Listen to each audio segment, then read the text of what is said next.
David Ortiz era lento, tenía sobrepeso y prácticamente no jugó defensa a lo largo de su carrera. Sin embargo, nada de eso lo detuvo para dominar las MLB como uno de los bateadores más temidos de su generación. Y con esa habilidad logró ganar 3 campeonatos, convertirse en un jugador de estrellas 10 veces y ganarse un lugar en el Salón de la Fama. Pero no siempre fue la leyenda querida que es hoy, habiendo enfrentado innumerables controversias y contratiempos. Así que, para entender realmente su historia, necesitamos volver al principio, cuando nació el 18 de noviembre de 1975. Ortiz creció cerca de la capital de la República Dominicana, una zona llena de violencia y crimen, pero, afortunadamente, estuvo protegido de ese entorno gracias a sus padres. Su padre había jugado béisbol profesional durante varios años, así que, naturalmente, David se sintió atraído por el deporte desde una edad temprana. A lo largo de los años, comenzó a desarrollar sus habilidades, convirtiéndose en un jugador destacado para cuando llegó a la escuela secundaria, y con solo 17 años, terminó firmando con los Seattle Mariners por $10,000, pero, decisión de seguir sus sueños y dejar atrás a su familia no fue fácil. Más tarde recordó un momento específico antes de irse, diciendo: "Recuerdo a mi mamá cuando me dejó en el aeropuerto, llorando, viendo a su niño alejarse por primera vez". No obstante, había estado esperando este momento toda su vida y el verdadero viaje apenas había comenzado. Cuando llegó a la clase A en 1996, Ortiz era una figura imponente en el campo. Siempre había sido un niño grande, pero ahora medía 6'3" y pesaba 230 libras. Así que fue una sorpresa cuando uno de sus entrenadores dijo esto: "Muestra un poder tremendo.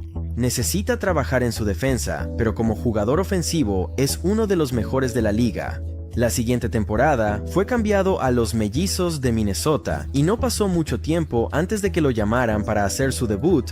Así que, a solo 21 años, Ortiz ya había alcanzado su sueño de llegar a las grandes ligas, pero desafortunadamente, los próximos años serían el momento más difícil de toda su carrera. Ortiz tuvo números sólidos en sus primeros meses y fue visto como el segundo mejor prospecto de los Mellizos. Pero después de sufrir una fractura en la muñeca en 1998, su temporada se acortó y al año siguiente solo tuvo 20 turnos al bate en las grandes ligas, en los cuales no logró registrar un solo hit. Sin mencionar que Ortiz era indudablemente lento, especialmente en la primera base, lo que resultó en menos y menos tiempo de juego en el campo. Pero para empeorar las cosas, estaba a punto de recibir la noticia más devastadora de toda su vida. En enero de 2002, su madre estuvo involucrada en un accidente automovilístico fatal en la República Dominicana y Ortiz estaba devastado, diciendo que nunca realmente se supera. Ella era prácticamente mi todo, solo quería que fuera feliz con lo que hacía.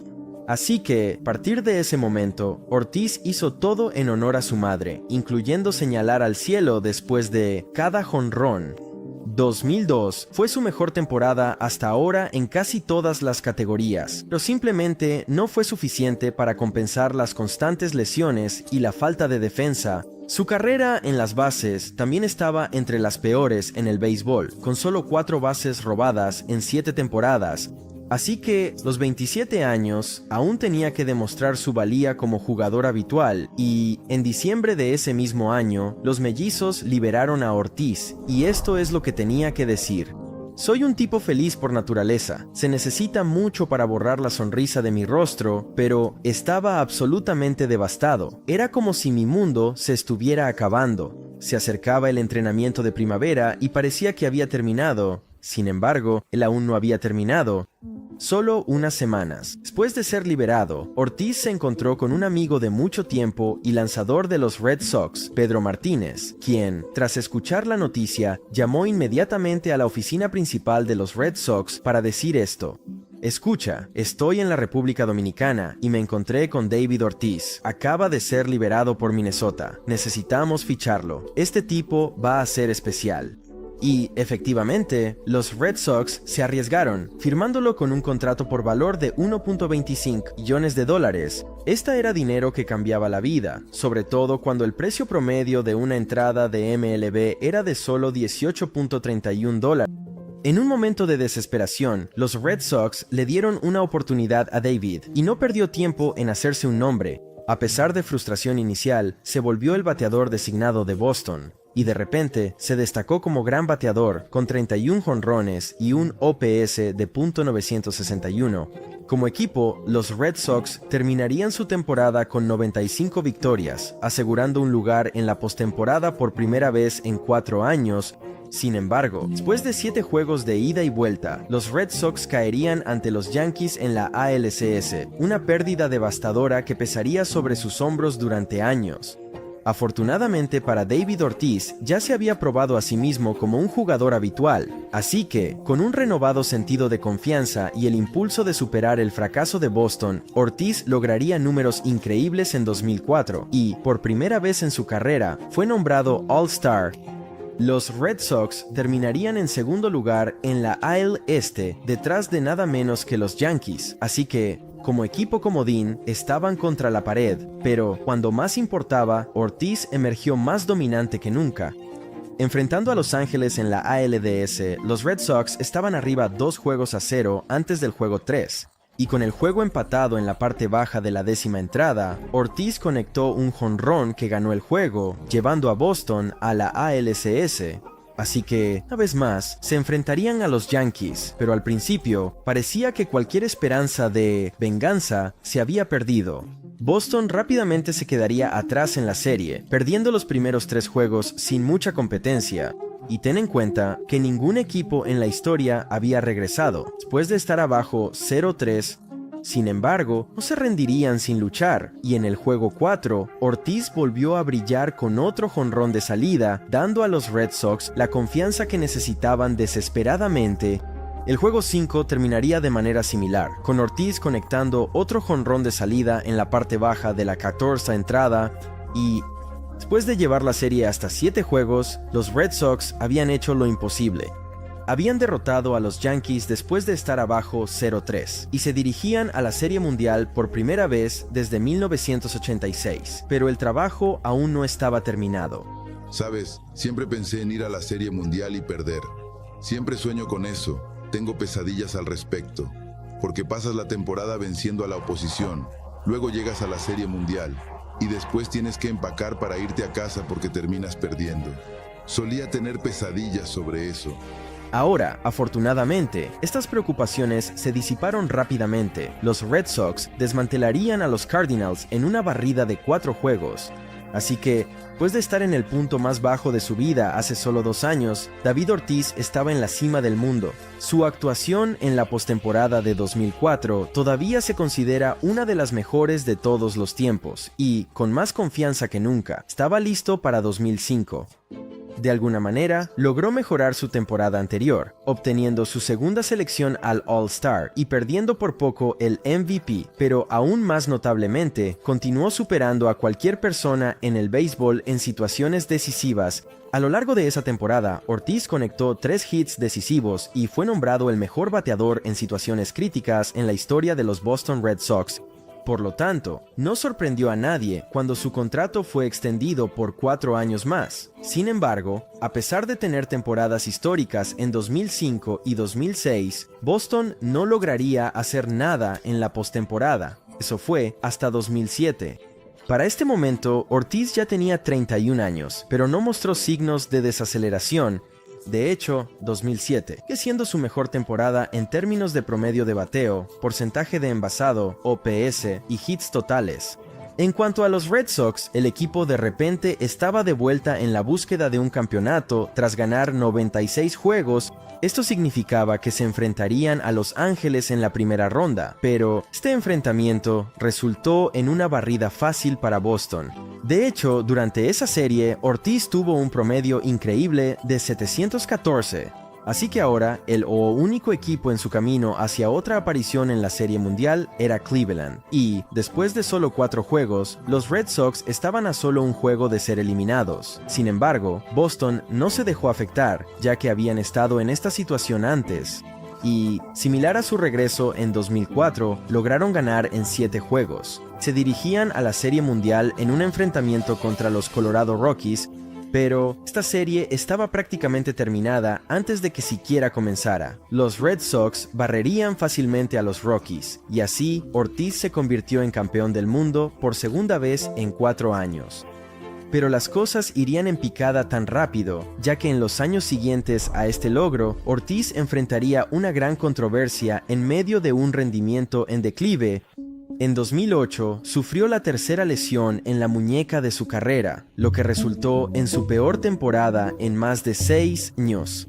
En 2009, su promedio de bateo caería al punto más bajo de su carrera, con solo .138. De hecho, fue tan malo que incluso dijo, estaba a punto de empezar a batear con la derecha solo para ver si las cosas cambiaban. Pero, justo cuando las cosas no podían empeorar, salió un informe en julio de 2009, revelando que Ortiz había dado positivo por esteroides en 2003, que también fue el año en que de repente se convirtió en uno de los mejores bateadores del béisbol. Así que, como puedes imaginar, los aficionados estaban extremadamente molestos y Ortiz negó inmediatamente las acusaciones. Usé muchos suplementos y vitaminas. Incluso tenía empresas que me enviaban suplementos y cosas en ese entonces, pero nunca usé ni compré esteroides. Ahora, fue el final de la historia hasta 2016, cuando el comisionado de la MLB emitió la siguiente declaración. Había al menos 10 nombres en la lista cuya inclusión podría ser cuestionada por razones científicas legítimas. Incluso, si estabas en esa lista, era completamente posible que no fueras positivo. Así que, a pesar de la continua especulación entre los aficionados, esto marcaría el final de cualquier controversia.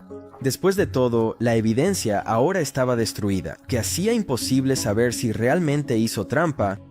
Pasaría los siguientes 2 años recuperando su nivel de rendimiento anterior, pero después de sufrir varias lesiones y perderse la postemporada durante 3 años consecutivos, comenzó a preguntarse cuánto tiempo le quedaba realmente. 2013 comenzó de manera preocupante para la ciudad de Boston, ya que el 15 de abril, el atentado del Maratón de Boston cobró la vida de varias personas e hirió a cientos. Así que, durante un tiempo de caos y luto, Ortiz se presentó frente a 35,000 aficionados dando un discurso corto pero icónico.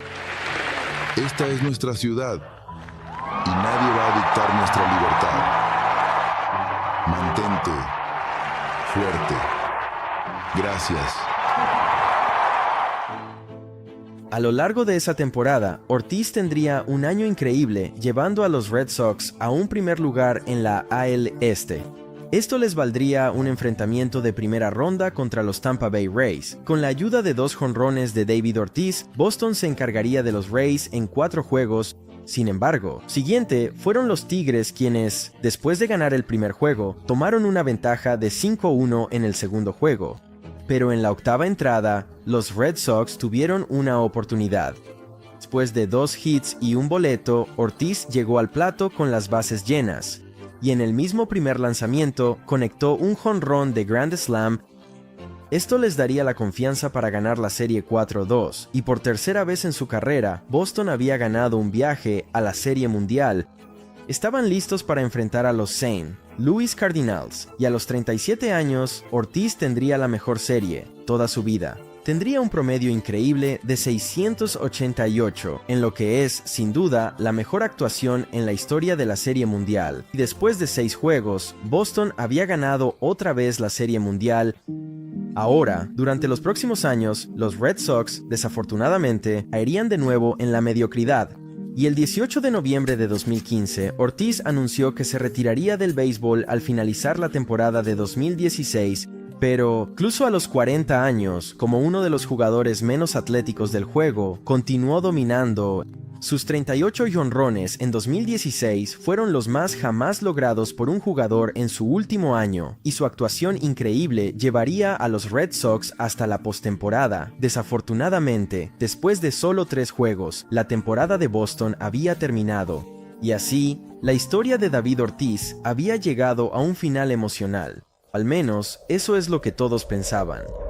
La leyenda de los Red Sox, David Ortiz, está siendo trasladado a Boston para recibir tratamiento después de haber sido disparado en la República Dominicana. Ortiz fue llevado al hospital para una cirugía diciéndole a los doctores, no dejen que muera, soy un buen hombre. No tengo suficientes palabras para describir quién es David, lo que David significa para el béisbol, pero estoy tan decepcionado de saber que alguien como David, que salvó tantas vidas, puede tener a alguien tras de su vida. Afortunadamente, se recuperaría por completo en las próximas semanas, mostrando la misma resiliencia que había demostrado durante toda su carrera. Como saben, David Ortiz nunca fue un atleta típico. Fue uno de los peores corredores de bases de todos los tiempos, con solo 17 bases robadas en 20 años, sin mencionar que casi nunca recogía un guante. Sin embargo, en 2022 se convirtió en el primer bateador designado de carrera en ser inducido al Salón de la Fama. Así que, a pesar de sus debilidades, Big Papi siempre estuvo a la altura de las circunstancias y es uno de los mejores bateadores designados de los tiempos.